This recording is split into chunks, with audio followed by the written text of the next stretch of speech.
ഇതാണ് ആയുർവേദ മരുന്നുകളിൽ ഉപയോഗിക്കുന്ന തിപ്പല്ലി.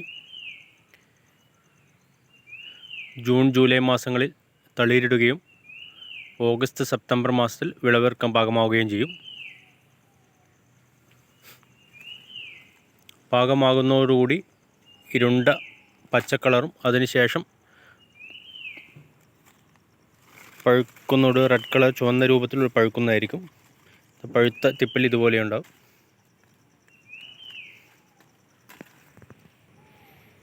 June July മാസങ്ങളാണ് കൂടുതലായി തളിരിടുന്നത്. എന്നാൽ വർഷം മുഴുവൻ കായും ഉണ്ടാവാറുണ്ട്. ഏകദേശം കുരുമുളകിൻ്റെ അതേ സ്പീഷീസിൽ പെടുന്ന ഒരു ചെടിയാണ് തിപ്പല്ലിയും.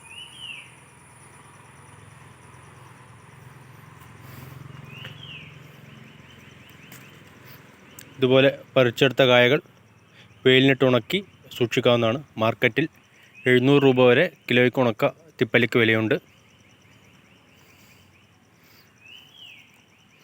കുരുമുളക് വള്ളി നടുന്ന പോലെ തണ്ട് മുറിച്ചു നട്ടാണ് തിപ്പല്ലിയും വളർത്തുന്നത്. അതുപോലെ തന്നെ ചുവട്ടിൽ നിന്നും ചെറിയ തലപ്പുകൾ വരും. മുറിച്ചു നട്ട് പുതിയ ചെടികൾ ഉണ്ടാക്കാം. Thank you.